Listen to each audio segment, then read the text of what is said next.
So today is day 179 on this endeavor, project, money pit, whatever you want to call it. Today is also about 8 days from my 9-year anniversary to my wife, and also today my son shipped out to Jacksonville on his way to Great Lakes Naval Command Station to begin his career in the Navy. So why not start this out on this day? Seems like as appropriate a day as any. When I was his age, I wasn't really thinking about the armed services or college or really anything much more for that matter. And I remember the first car I bought was a terrible 1968 Mustang Fastback, an automatic transmission, 2-barrel, 289. Had a bunch of Bondo in the quarters and cracked and broken motor mounts, bad distributor, electrical problems. It didn't really matter. It was mine.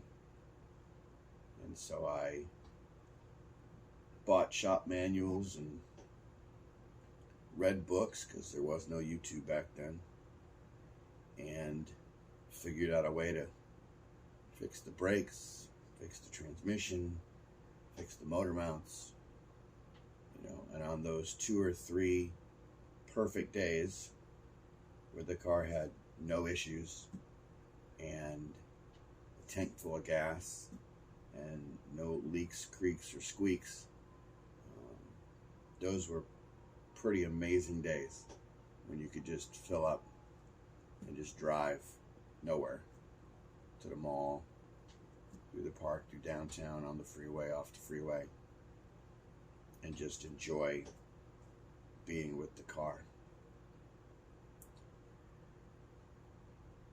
I always knew I wanted to get back to that feeling and get back to that emotion of being there with the car again.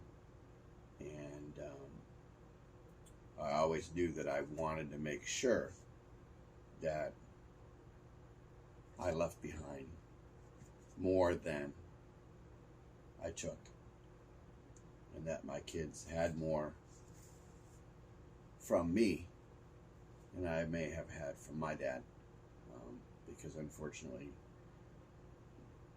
rolling the dice for him in his life never really panned out into something that could be continued to be generational wealth for our family, which is fine.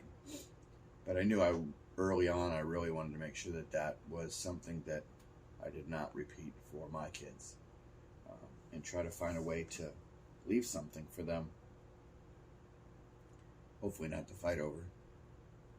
And so that was when I started seriously looking about 3 years ago, and had the idea that a 67 would be ideal because I was familiar with that car, and figured out that my birthday, which is June 21st, was a Wednesday in 1967, so they would have been working. Production lines would have been open that day, so there would have been a 21F production stamps on some cars, given that it was the middle of the week.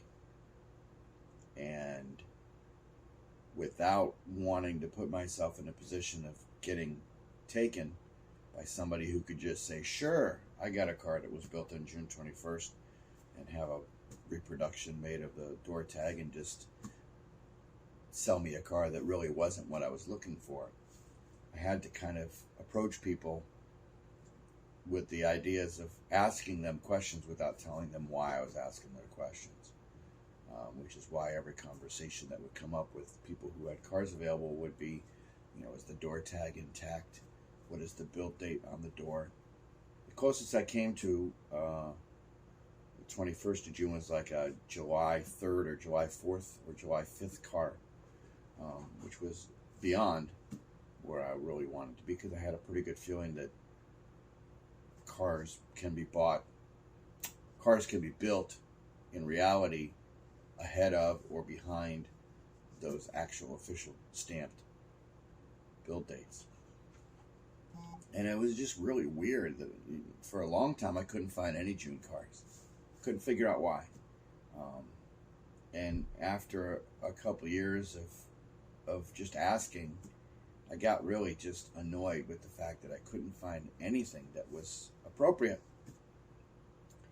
So I changed my tactic, and in January or February, I posted in a couple of groups. I just flat out said, here's what I'm trying to do. Here's what I'm looking for. And here's what I'm attempting to do, which is to find a car that was built the same day I was born, or something very close to that. And although there were a few that were close, that were somewhat right, I never really felt like I landed on something that would work for me.